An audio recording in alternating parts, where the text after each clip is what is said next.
Connecticut Mirror and Connecticut Public based out of Washington, D.C. Joining me tonight is Congresswoman Jahana Hayes, who represents Connecticut's 5th Congressional District. She's here to talk all things government shutdown and break down what it means for Connecticut. Before we get started, I would like to acknowledge the generous financial supporters of Connecticut Mirror's event series. Our presenting sponsor, Eversource, amplifying sponsors CBIA and Mohegan Tribe, and publishing sponsors CLA, Express Strategies, Hinckley Allen, Rowthorne Law LLC, and the Causeway Agency. Thanks to everyone at Connecticut Public for working with us to put this event together and help with our live stream today. I'd also like to thank everyone who supports Connecticut Mirror and Connecticut Public, two nonprofit, nonpartisan news organizations working together to inform Connecticut. You can make a donation at ctmirror.org or ctpublic.org by clicking the donate button in the upper right-hand corner. We'll dive into topics like federal nutrition assistance and healthcare over the next hour or so, and we'll be answering some of your questions submitted ahead of time about the shutdown. This is an important conversation because people want to know what's going on in D.C., why Congress is in this stalemate, and the imminent cuts to federal funding that could hit the state. So again, Congresswoman Hayes, thanks for being here. I appreciate it. Thanks so much for having me, Lisa. I'm excited and looking forward to the conversation. Usually when you and I see each other and talk, we're in the halls of Congress or we're out on the campaign trail. So it's good to be passing, running, never with chairs. Exactly. So it's good to be in studio with you. Mm-hmm. So again, before we kind of dive into some of these specifics, I just want to kind of talk generally about the shutdown. But also first, you were first sworn into Congress back in early 2019 at the beginning or like in the middle of the last government shutdown that we had, which was, at least as of right now, the longest on record. And yes. So, now we're 6-7 years, after mm-hmm. that in another shutdown. And so curious if you can kind of just talk about what that was like to be sworn in a government shutdown. Well, I was sworn in a government shutdown, as you said, in the class of 2019. There were 89 of us. And it was weird because we all had family and friends come in from around the country. And one thing that I remember is that many of the federal buildings, the museums, were closed. Some of the garbage collection wasn't being done. And you had seen how weeks of the government being shut down had affected not only the city, but federal workers, the government buildings. And I remember us literally, we got sworn in and went right into caucus and committee trying to come up with ways to open up the government, different things, to pay the troops. So I was smack dab in the middle of it.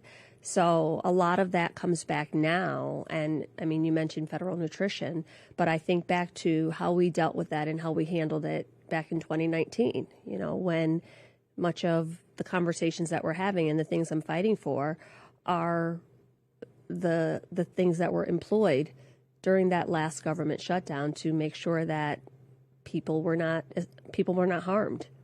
Mm.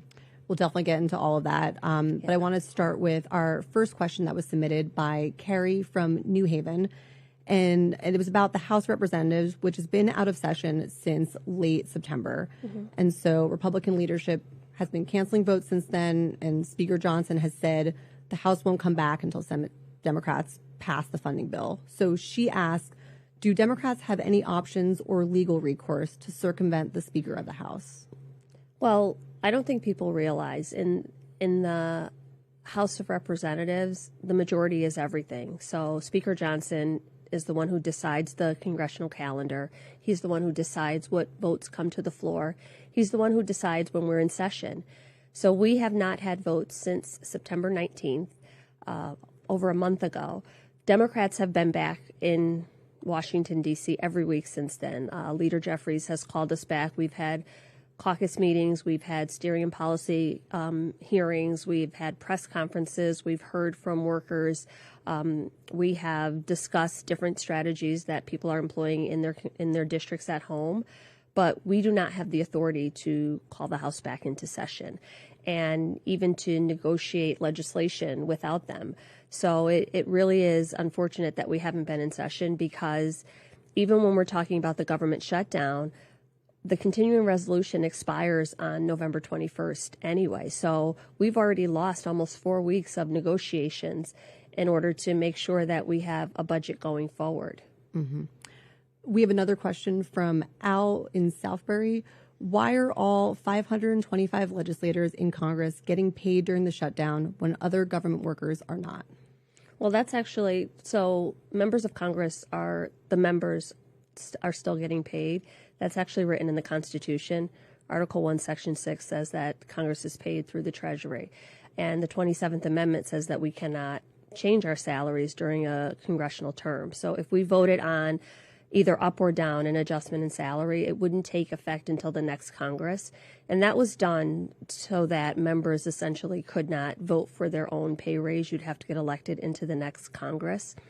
There have been, so we get paid once a month. So members were paid before we went into the shutdown, so no one's actually been paid during the shutdown. And I get this question a lot. People have put comments like on social media and different things, or reached out to the office. And I think it really speaks to the makeup of the Congress now. There are some members who have agreed to donate their full month's salary during a shutdown. And we have a lot of members who are not wealthy, who don't trade stocks, don't do any of those things. So it really is, for me, a place of privilege for someone to be able to say, I don't need a salary. And we have a lot of new members, a lot of young members, but we really don't have control over our salaries, and that's by design. It's written into the Constitution. There are also other members who have said, I will put my salary on hold until the government reopens. But as of this moment, we haven't actually been paid during the shutdown. Our last paycheck was on September 30th, so the next one would be in a few days, and that would be the first paycheck during a shutdown. Right, and I think even the House and the Senate is on like different pay schedules. Yes, too. The House and the Senate are on different pay schedules. Yes. Well, and kind of, in that vein, are you taking pay or are you foregoing pay? I know some of your colleagues in Connecticut said they're foregoing it, they're donating it. What are you personally choosing to do? I have not. I am taking my pay. Again, I think it comes from a place of privilege. I mean, many of my colleagues are very wealthy, have been at this for a very long time, and we came to the Congress from very different places. I came from a working background. I think the better answer is to make sure that everyone gets paid and no one is missing a paycheck. Mm-hmm. Well, let's talk a little bit more about that. So at least looking at, there have been efforts to try to pay the military specifically. Mm-hmm. So basically right now, just to kind of give some context, is that, essential workers, some are deemed essential, military, TSA agents, air traffic controllers. So they are all working through this and they're not taking paychecks. There are other federal employees who are furloughed, also not getting paid currently. And so there have been efforts to try to pay the military. I think the Trump administration, at least for their last paycheck, was able to come up with some funding for that.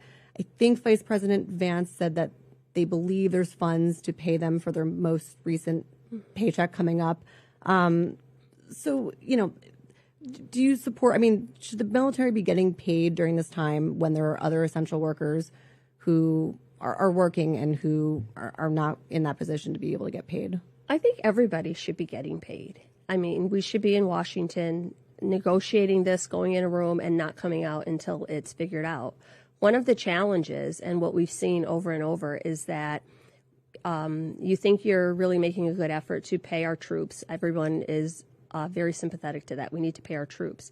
But what I found is, I was just out in the district a few days ago, and someone approached me and said, we have technicians who are uniformed soldiers, but they're under a different grade or classified a different way.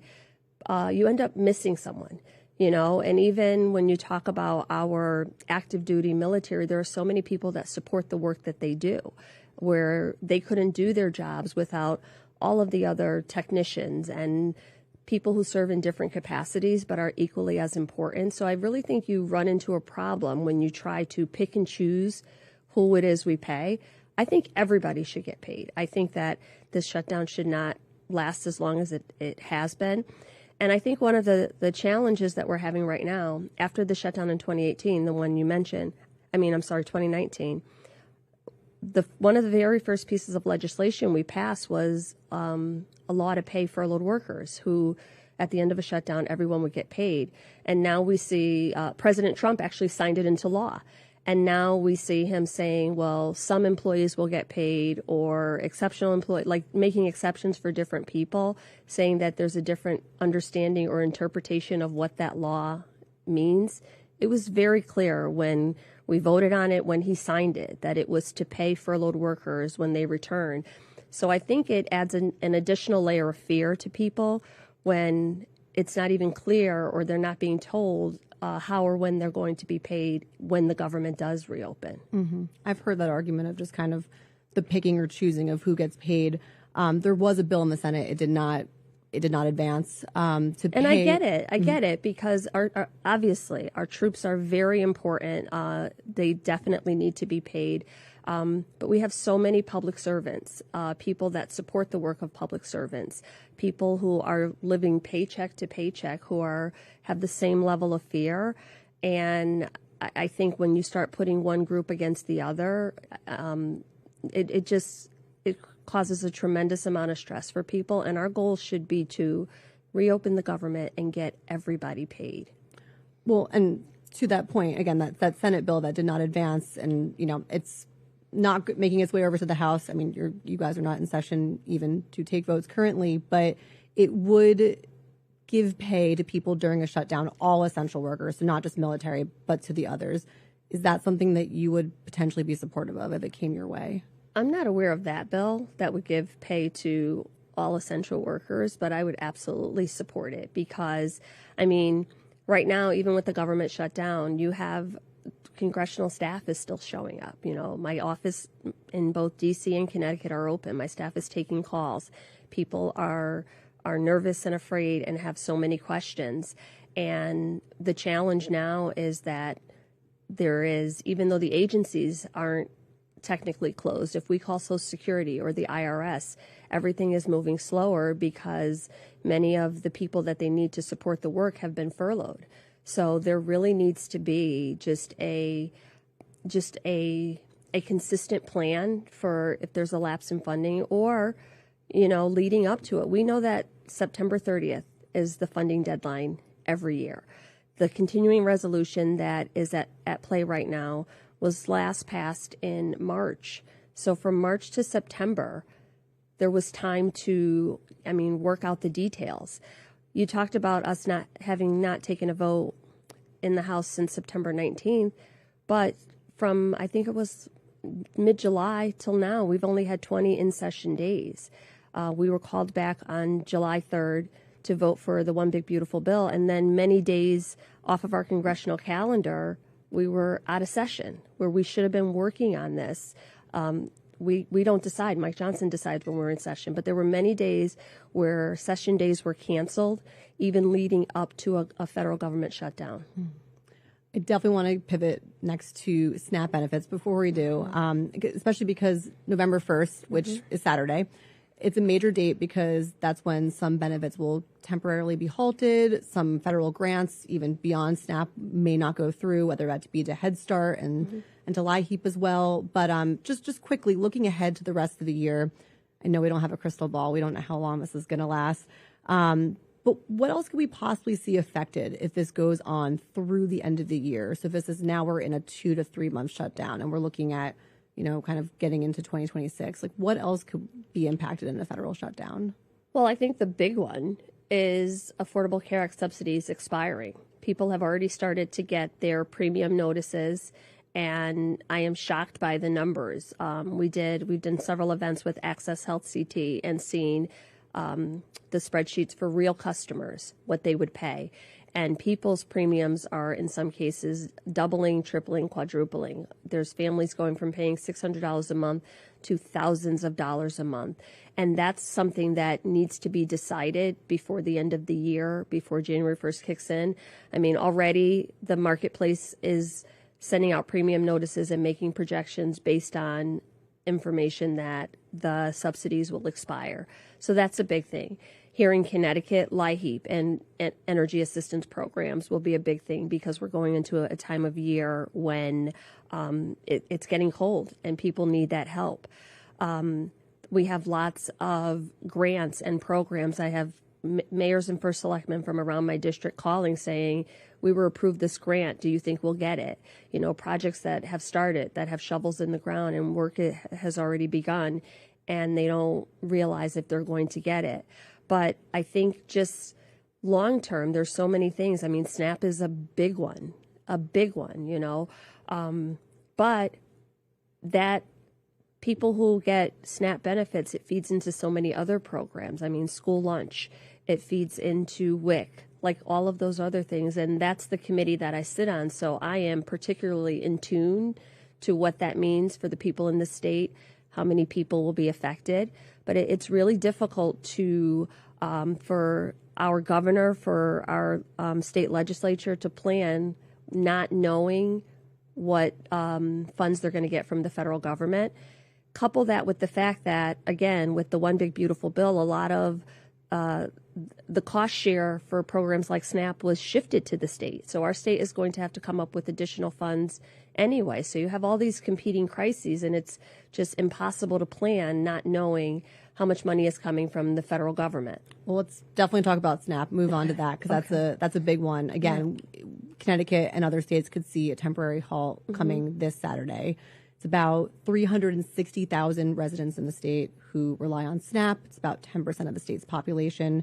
And so, you know, I'm hoping we can kind of talk through, you know, there's confusion over using EBT cards in November, future benefits, and like what recipients can use during a shutdown.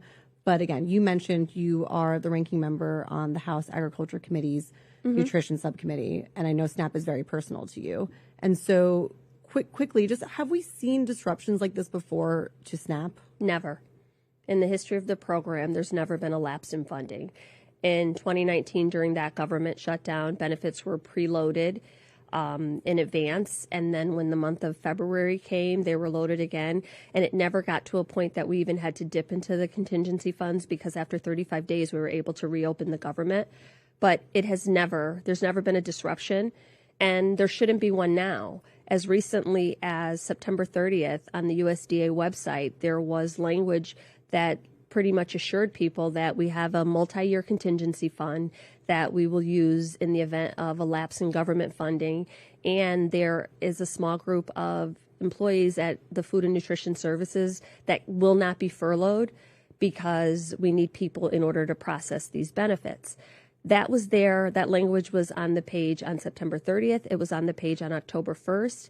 If you go to that section of the website now, it says page not found. The information is no longer there. So in previous administrations, in previous shutdowns, there's always been a plan to cover that, which is why that emergency contingency fund is there. And that really is, I mean, the 25, well, our Attorney General joined with attorneys generals around the country and some governors to ask for the release of those funds because this has never happened before. And I wanted to ask about that contingency fund. It's about $6 billion. It's close to $6 billion. Yeah. But my understanding, that still would not be enough to cover one full month of November benefits for the 42 million, I think, who are on SNAP around the country, correct? 42 million. Yes. So for a month, the total benefits is about $8 billion. This contingency fund has close to $6 billion. However, the secretary already has the authority without any further congressional action to transfer funds from other places. And then generally when the government reopens, all of those things are paid back. Also, unlike past shutdowns or past times when there was concern over government funding, state governors generally got some type of assurance that they would be reimbursed when the federal government were open back up. So we hear governors around the country or legislatures coming back into special session to pass legislation where maybe they fund a week at a time or something just so that there's no lapse in funding. But we've never experienced where there's a refusal to release the funds or some type of a contingency because, again, the money is there, or very little direction to state governors on whether or not they will be reimbursed once the government reopens. So to your knowledge, Connecticut has not gotten assurances that they would, if they're going to pay in some of the state funding? No one has. Okay. No one has. Okay, gotcha. Definitely want to keep diving into that, but we will move to a question from Kimberly in Fairfield, who wants to... Can I just say, we did get some news on SNAP that yesterday I joined our Attorney General because they filed a lawsuit to release these funds. And we found out today that we do have a court date. So tomorrow in Massachusetts, Attorney General Campbell will argue the case before the Massachusetts court for an injunction, some injunctive relief. And if that happens, the 25 states who are involved will see relief if the judge agrees that those funds should be released. So, I mean, every day we're fighting for this. It's not over yet. I recognize that Saturday is the deadline, but again, there's a court date tomorrow, and then we have other actions after that we are planning to try and take. So I just want to clarify that, since this is, fast-moving news and very fast. The courts and all the stuff playing out. So does that mean if you're getting, like, Connecticut and the other ones are getting injunctive relief, does that mean those contingency funds will go to those? Like, what does that mean? So yes, so only the 25 states who are participants in this lawsuit would get the relief of those funds. So states that have not signed on, who haven't asked for it, in essence, states who didn't sign on and ask for relief would not get the benefit if the judge rules in our favor.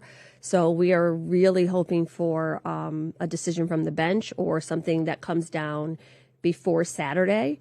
But and would that this is moving very quickly, and every day we try to figure out, okay, what else can we do?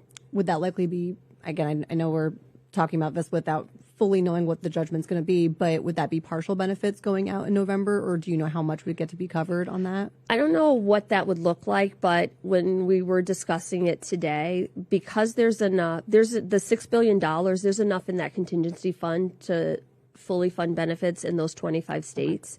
So it's not like it's distributed based on 50 states. It would be those 25 states that are asking for relief. If the judge ordered in our favor, then we would get the benefit of that. Right. Okay. That makes sense. I will turn to a question from Kimberly in Fairfield, who wants to know about the response to the loss of access to SNAP benefits and changes to some of these cards. What actions can the people of Connecticut take to protect their neighbors from this crisis? Well, I've been working with the governor and Commissioner Barton Reeves at the State Department of Social Services just to get information out to people. People are worried. People are very concerned. We've heard recently in the last couple days that the EBT cards will still work, because at one point there was a rumor that the cards would be turned off and they would not work at all. We've heard that if there is money on the cards, they will still work, or benefits on the card, they still work. In order to cover SNAP benefits for the state of Connecticut, it's about $72 million, which we don't have the money here right now to do that. Governor Lamont has released $3 million to shore up Connecticut food share and our food pantries. There is a list on the Department of Social Services websites of frequently asked Q&As where people can find mobile pantries or different sites. There 211 has information on what people can do. And we've seen around the state, a lot of our nonprofits, faith-based communities, people are stepping up in anticipation of what could potentially happen. You know, we're going into the holidays. But again, that's why SNAP is so important. One in 10 people in Connecticut, 1 in 8 people nationally rely on SNAP benefits. Nonprofits, churches, food banks could never fill the gap that is left by SNAP. Also, I'm not just hearing from families, 40%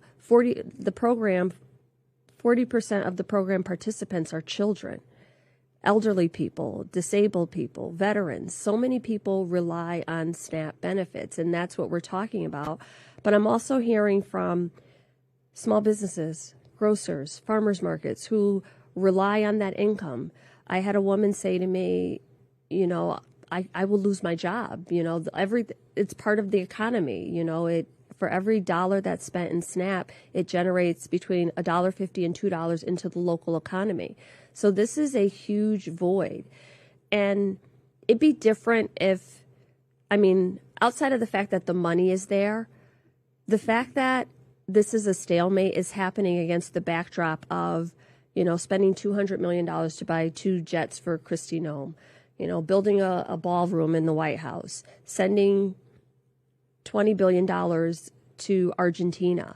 It's especially egregious that in this moment, we can't find $2 billion to add to the 6 that's already there and just release those funds when the legal authority is already there. Even if Congress didn't go back tomorrow, the decision can be made right now to release those funds that are in that contingency fund. Mm-hmm. Good to get some clarity on the cards, because I know that there was back and forth on whether they'd be usable. We got that information on Monday, I believe, that the cards will not be turned off. At one point, USDA did say they were turning the cards off, but that was just to receive, they use family data every month that the states send to them so that the benefits can be calculated and sent out. They did not, they closed the portal to receive that information this month, but they will still be available for use according to the guidance we received on Monday. That's helpful to know, because I know there was a few people that had questions about that, including from Alonzo from Glastonbury. Mm-hmm. And he had also asked, this is a little bit technical, but if a person has a missing EBT card, will they not be able to get one now due to the shutdown? I don't know if that's something you can... Well, the agency technically is open. If you call for technical support, if you needed a replacement card, all of those things are still available. The challenge is everyone is working with limited staff, so the wait time might be longer. There's this program. We need reform. We need to change the EBT cards to chip cards. We need to have additional security. It was one of the things that I fought against. You were on the Hill, and as part of the legislation that was passed with the Farm Bill, the fraud protection that people once were able to enjoy if their card was stolen or their benefits were stolen. They could get reimbursed. There was a fund for that. That's been removed. It's been taken away. This feels like, to the people who are paying attention to it now, like that this is new, but attacks on SNAP have been literally a part of every legislative package that we've had to vote on. Back when, the speaker vote with Kevin McCarthy and all of, the division in the Republican Party, SNAP was right at the center of that with the debt ceiling. SNAP was at the center with the Farm Bill, other budgets. It's a program that every time we have to negotiate, that's something that my Republican colleagues want to cut. And now I know that we're talking about the shutdown and benefits for the month of November, but the one big beautiful bill that was passed in July was the largest cut to SNAP in the history of the program, $187 billion, changed the exemptions for work requirements, lowered the age of a minor child from 18 to 14, shifted the administrative burdens to states. So even after the government opens and if we get the November benefits out, about 4 million people are no longer going to be eligible for the program, and states are going to have to figure out how to collect the information on work requirements and volunteer requirements and all these different things that they really haven't had the time to set up. And it just really has fundamentally changed the program, and people will be hungry because of this. Obviously, SNAP so important. But I do much information in my head about this program. It's something that I've worked tirelessly on, and it is incredibly painful for me right now. But this program has been under attack over and over again, and I'm not surprised that literally at every turn, we're fighting to release emergency funds. These are policy. Hunger is a policy choice. We have in the United States of America in 2025 enough money to feed our children. We can make different decisions and just make sure our children are fed. This program is mandatory funding. A mandatory program. So we're required to figure it out and figure out how to fund it. Mm-hmm. I do want to start pivoting to healthcare because that's at the heart of the shutdown fight. Yes. But I just kind of want to ask you more broadly how you're thinking about this and the shutdown, because you and Democrats are holding out for healthcare, specifically these Affordable Care Act subsidies that are going to expire at the end of the year. And that's a priority for all of you, and it's important. But at the same time, we are in a shutdown, and people are starting to feel the pain of this more. And again, staring down the barrel now of SNAP temporarily running out on Saturday. Mm-hmm. And as we talked about, that's a huge priority for you too. So how do you feel like some stuff comes at the expense of this healthcare push? And how do you weigh the risk of, pushing for subsidies as, people, the longer this goes on, the more certain services and benefits are going to start to run out? So, like I said, the CR was passed back in March. And right now, Republicans control the White House, the House, and the Senate. And it passed by a slim margin in March. So we had from March to September to try to come up with some changes, some bipartisan agreement so that the Senate could get 10 senators on board to make sure that this would pass. There was a reluctance to do this. They don't want to negotiate. Mike Johnson hasn't called the House. We don't even have the ability to negotiate. But I think the other thing that is incredibly, that cannot be understated in this moment is we have to look at this in the environment that we're in. I've heard Leader Thune say, let's open the government and we can talk about healthcare subsidies. I promise you a vote. There's a trust deficit here. We have an administration that is redirecting congressionally appropriated funds, that is, rescinding funds when there's shovels in the ground, laying off federal workers. Over close to 200,000 federal workers have already been laid off or fired, promising to reduce the federal workforce. Right now, at the moment where we are talking about people's health care subsidies expiring and their insurance premiums tripling and doubling, the president rolled back protections from not having that information on people's credit reports. So at the point where people's insurance is going to go up, their medical debt, which we passed a law that said the medical debt couldn't be on the credit report, the president rescinded that. So Americans are already feeling the crushing weight of policies that don't protect the little guy. So at this point, people are hurting, but a vote tomorrow is not going to stop that, because once the provisions that were just passed in H.R. 1 go into effect, they're going to continue to hurt. They're going to hurt even more, while at the same time, $1.3 trillion in permanent tax cuts were afforded to the wealthiest individuals. At some point, this has to stop. At some point, there has to be some protection for the people who are doing the best they can, working 2 jobs, have a small business, and getting their insurance through the marketplace, paying these high rents, and all of these other things that are happening. If it were just one thing, if it were just healthcare subsidies or SNAP benefits, but it's all of these competing crises, and people just don't know what is going to happen next. There has to be some assurity. There has to be, Congress passes a law, money is appropriated, it's going to be used the way that it was intended, and not that OMB, Voight can just pull the money back or shift it somewhere else. And literally that is what has been happening with no pushback. So I don't trust that if we agree and make all these concessions and then are promised a vote next week or a time to negotiate these things out, that they're going to come to the table and do that, just because I haven't seen it done. I want to talk about that trust deficit because, Congress, largely, you all operate on a level of trust, right?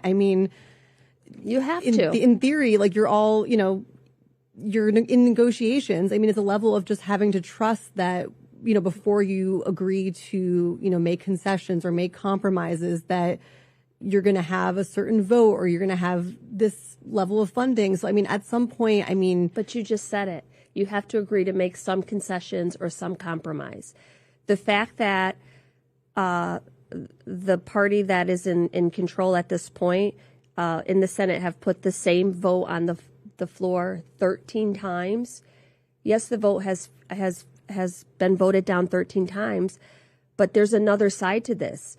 The fact that, Thune is not even saying, okay, well, let's work on it to try to get to a point where I can get some support. He's saying take it or leave it. So there is no compromise. There is no concession. And that cannot be dismissed easily. It's not like they're making changes or we're having conversations and we're tweaking it and it continues to fail. I think at one point this might have been a very short-lived effort, but I think at one point he did promise Senate Democrats that there would be a standalone vote, so decoupled from government funding on this. And I think kind of to your point on just this level of trust of not knowing, will there be enough votes to carry this through? But I mean, again, what is compromise? And I want to get back to like the heart of the subsidies, but this is, obviously the politics of us all plays into it. And so, I mean, at some level, is it just that could you and Democrats agree to having a vote on ACA subsidies, or like what is it that's going to finally move the ball and unlock all this? I think the government has been shut down. We're going into week 4. In these 4 weeks, we could have been back negotiating what that looks like.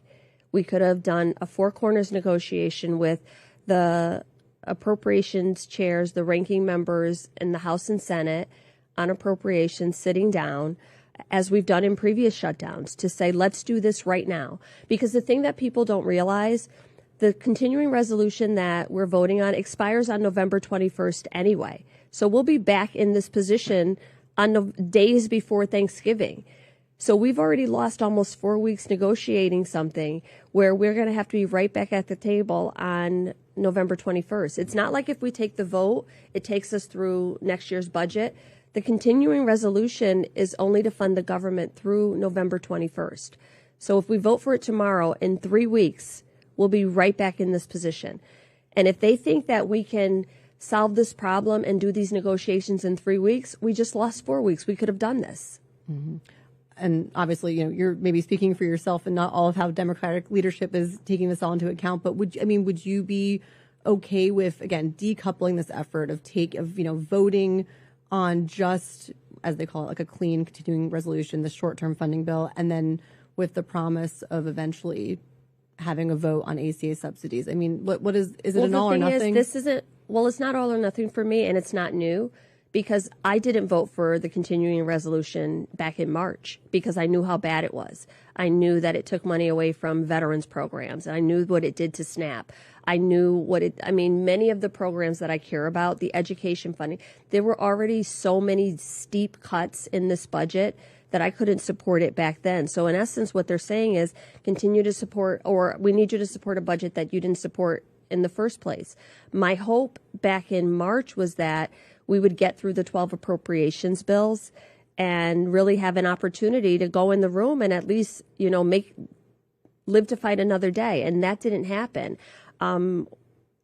We heard over and over Republicans say when they were in charge, we would get back to regular order where we go through all the appropriations bills, we get them through committee, and then we vote on them. I mean, we haven't had a floor vote on the farm bill, and it's been 4 years. It's about to expire again. Mm-hmm. So the idea, for someone from the outside, this moment is a crisis point, but it's really difficult to trust that in the next 3 weeks we'll get all of this stuff right when you don't even want to come back and negotiate it. And like the farm bill's a perfect example. It's been 4 years and it's about to need to be reauthorized again, and we still haven't gotten a floor vote, something that we worked really hard on committee for, that I thought we would get a vote on the floor, that it would go through and get passed, and that hasn't happened. So it's really hard. I'm open to anything. If they say come back tonight, right now, work through the night, don't leave the floor until we get this done, I would absolutely do that. But again, it's really hard for me to trust that, I'll gladly pay you Tuesday for a hamburger today with a Congress or with colleagues who have not demonstrated that they would do that in good faith. They have not been reliable legislating partners up to this point. I do want to get to a question from Dan in Old Lyme, who asks, is it true that the healthcare subsidy extensions are the COVID ones that were put into place in 2021, which were supposed to end after the pandemic? Yes, that is true. And again, just like with everything else, it ends, but then we have the opportunity to get back to the table and decide, okay, what do we do next? We haven't had that opportunity all year because these things have not been negotiated in committee. We're at a point where a bill was negotiated without any bipartisan input, and now it's being handed to us to vote on, and that's not how it's supposed to work. So just like so many other things, it expires, and at the point leading up to the expiration or on the next step, you get back to the table and decide, okay, where do we go from here? So he is correct that these are the subsidies that were set to expire, but the majority of people in this country are in support of these Affordable Care Act subsidies. They rely on this insurance. They are concerned about how they're going to afford food and rent and all of the other things if they have to pay these skyrocketing healthcare costs. And again, it cannot be understated that this is happening at a time where the tax cuts for the wealthiest individuals were made permanent, and now we're nickel and diming over subsidies. But so it was under ARPA that they were created, and then they were temporarily extended for 3 years under the Inflation Reduction Act, which was signed into law under President Biden. And so at that time, and you all had extended it up until the end of 2025. And so that was Biden White House, Democrats were in control of Congress. Why were they only temporarily extended then when you guys had control? And I mean, looking back now, should you all have just made them permanent at the time?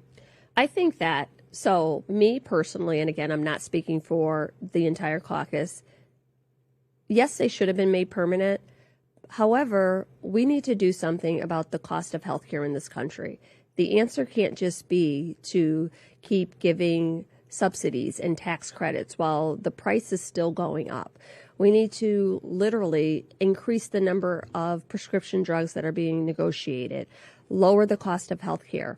We have so many of our rural hospitals closing right now because they're afraid of the Medicare and Medicaid reimbursements, and they won't be able to afford it. So the cost of healthcare is out of control. I think in this moment, the subsidies is all we have to make sure that people don't lose health insurance, and people are really concerned about that. But I think that it shouldn't be permanent. It should be there's a subsidy in place at this moment, and then our goal is to lower the cost of healthcare so that people won't have to decide on how they're going to pay. I mean, one of the cases that stood out for me from when we were at Access Health CT is a couple in Danbury making $82,000 a year, and their insurance is set to go from $600 a month to $4,300 a month because one of them is medically complicated. That's more than half of a person's salary, which is egregious. So we have to do something about the cost of health care. And I think Republicans, Democrats alike, independents, everybody should be invested in saying, okay, what does this look like? I hear a lot of talk about the Obamacare and the Affordable Care Act and the subsidies. There are parts of the program that I think everybody agrees that they enjoy or they like. The no penalty for pre-existing conditions, kids being able to stay on their parents' health insurance for until they're age 26, just different things, screenings, preventative health care. But then there are some things that could absolutely be better, and we should be making them better. There hasn't been a comprehensive health care plan. So in this moment, the subsidies are all we have to make sure that people have insurance. But it should be, let's extend the subsidies and then work to make sure we are working to lower the cost before those subsidies expire. We talked a little bit about what negotiations could look like and stuff like that. And so, I mean, I know there is a Republican bill that had it, and it's not something that House leadership supports, that would extend it for 1 year. And so I guess I'm curious, like, again, is it an all or nothing thing? Does it have to be permanent? Would you be willing to extend it temporarily? And I know there's also talk of potentially maybe putting like an income limit on it, like a means testing kind of thing. Are you amenable to that in terms of being able to get some sort of extension for ACA subsidies to reopen the government over just letting it expire? I think there should definitely be some means testing on it. I mean, I've heard from my Republican colleagues just specific examples of people who have very high incomes, who have assets, and have benefited from the subsidies. So absolutely, that's something that we should look at. And I would be willing to support legislation that does that. I think one of the challenges with a one-year extension is that we run up against an election year and the entire House is up for election at the same time. And my fear is that then it becomes a political football. You know, if we care about extending subsidies so that people can have health care, then we need to do it in a way in which their health care is not hanging in the balance of an election, because we would be at a point where it would expire weeks before an election. And then people would really be on pins and needles about, you know, why am I thrown into this fight? This has nothing to do with me. I'm just trying to stay healthy and go to work. The subsidy, the people who purchase their insurance through the marketplace are working people who don't have insurance somewhere else. Small business owners, farmers, people who literally are the ones fueling our economy and don't have health insurance through any other means. They should not be thrown into this level of uncertainty. So if they are extended, they should be extended to a point where it's not another pressure point where people are now once again trying to figure out, okay, it hangs in the balance of the government shutdown, or it hangs in the balance of an election year. Mm-hmm. One should have nothing to do with the other. Well, and shutdowns are inherently political, and we're seeing a lot of back and forth, a blame game. I don't want to get too much into that, especially because, you know, I'm sitting here talking one-on-one with you. Mm-hmm. You're a Democrat and you come from a congressional delegation of only Democrats. And so I want to kind of just get you to respond to the reactions of some of your Republican colleagues on this shutdown. And so, you know, we've seen this regardless in other shutdown fights, whether it has led to a shutdown or not, mm-hmm. Over inserting certain policy fights, again, in a shutdown when there's been leverage. And so we saw that in the 2018 to 2019 one over border wall funding, and then also over Obamacare in 2013. And so, you know, at least looking back at past comments, Senator Chris Murphy, one of your colleagues, had previously said that, you know, he didn't want to, quote, use the nation's security and all these federal workers as hostages. And so is this push over healthcare subsidies right now during the shutdown, is that a similar kind of strategy or push? Why is this different? I think in this moment it is different because, like I said, the environment that we're in, we have literally just a president and administration that is flying in the face of the law again, firing federal employees that in a way that we've never seen in a shutdown, redirecting funds. There's just so many things where the Constitution is being interpreted different, and no one is coming back to Congress for congressional action. The president didn't come back to Congress to lay out plans for taking a wrecking ball to the east wing of the White House. So in this moment, I think the lack of trust is unlike anything I've ever seen, even when it's just different, because even when, and by no means was I a fan of Kevin McCarthy, and, you know, we were on opposite sides, but it just was different when there was going to be a vote. There was a vote. You know, right now we have a Democratic representative who was literally elected and certified going on almost a month. And Mike Johnson has gone from everything from, well, I want her family and friends to be here, to the House is out of session, we can't swear her in. Again, I was sworn in a government shutdown. So the rules keep changing, and I think that's what makes this moment just so different, because if we got called in tomorrow, I would go and work and try to find compromise and vote on whatever is put on the floor. But I feel like the idea that I promise you I'll give you a vote next week could change by next week. So whatever we're voting for needs to include everything that is up for discussion. Mm-hmm. We're coming up on time, so I'm going to do already? Exactly. I know, flying wow. by. But just wanted to kind of pivot to the states. I mean, you said that you were at an event yesterday with Attorney General Tong talking about the SNAP lawsuit. And so, you know, even just other times this year, but a shutdown has really made it incumbent on states to have to fill in the gaps of the loss of federal funding and grants. And so, Connecticut has taken some initial steps to kind of cushion the blow a little bit. It's done that with WIC funding. That's the Women, Infant, and Children's funding, as well as heating assistance. It seems like LIHEAP will be taken care of throughout the year.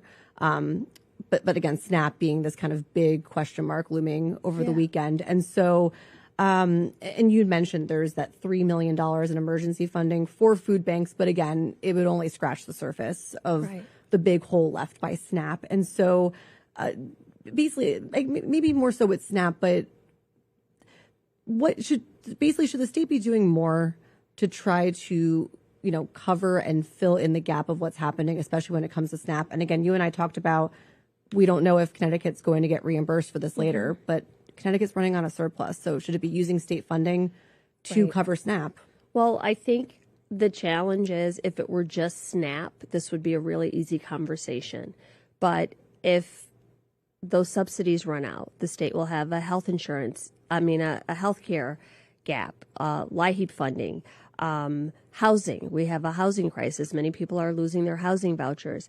So the state has to really, everybody, every advocacy group, every person is saying, I would like for this rainy day fund to be used for the issue that is the most important to me. Or, you have some Republicans saying it should be used to lower taxes. So yeah, the money is there for emergencies. So at some point the governor is going to have to decide, where we have this money. If I have to dip into it to support other programs, it's something that I would have to do as a governor, and the state legislator would have to vote on that, obviously. But the thing for me is, especially at the federal level, on my committee of nutrition, you see this from a nationwide perspective. I mean, I am the representative for the 5th District of Connecticut, so I discuss what this looks like for the people of Connecticut. But when we look at like the expiration of the subsidies, Florida, I think, is one of the states that'll be hardest hit. I look at the number of recipients, while nationally 1 in 8 people benefit from SNAP. In Connecticut, it's 1 in 10. In places like Oklahoma, it's 1 in 5. In my role as the ranking member on the subcommittee of nutrition, I'm not just worried about kids in my district. I want kids in low country Alabama to eat too. I want kids in Mike Johnson's district to have these benefits. So there are some federal protections that have to be in place. So that money, I mean, we just saw 90% of the staff at the Department of Education is either furloughed or fired. The Civil Rights Division and the Office of Special Education and Rehabilitative Services is literally powering down. The governor's going to have to make a decision about funding some of those programs. So I don't envy the work of our state legislature. They literally are in the same battle that we are in the Congress. I think the difference is we are a state that literally has a different value set. That we are a state where the governor has decided, I'm going to fund early childhood education. I'm going to put money at least to try to, on a temporary basis, fill this gap. And I trust that. I mean, I've talked to some of the people on the committees, Matt Lesser, Jillian Gilchrist, Eleni Kavros-DeGraw, like people who I know are completely invested in feeding children and are doing the hard work. But I can't tell the governor which one of these really difficult positions to take, but he's going to have to make some choices about what is at a breaking point and where he's going to have to expend the dollars that we've saved through the last couple of years. And I know you're down in Washington, but I know you're in constant communication, you and the delegation. Yeah. So I mean, are you speaking with the governor and state officials, and how much are you talking with them and communicating with them to try to figure out and address these gaps that are popping up from the shutdown? Well, everyone has heard from me this week. I immediately got on the phone about SNAP. I mean, that is a big deal for me. Not only as a representative, I mean, just personal. When my kids were little, I was on SNAP. I was on food stamps. It was the difference between me putting my kids to bed hungry and not. When I was a student, going to school, working 2 jobs, I was still qualified for the program. So I know that there are people out there doing everything that they can and still just can't can't get by trying to provide for their children. As a classroom teacher, I saw kids come. I mean, the meal they got at school was the only meal they got, heads on the desk until lunchtime. And you don't ever want to see that. And now I'm in a position to do something about it. And, I just know that right now it's the end of the month. There's a level of stress, a level of fear about what happens next as people are trying to plan, and that shouldn't happen. So I've been on the phone with everybody. I'm talking to the delegation, spoke to attorneys general from all over the country today just about what the strategy is for tomorrow. I sent a letter last week. I led 214 of my House colleagues sent in a letter to Secretary Rollins to release these funds.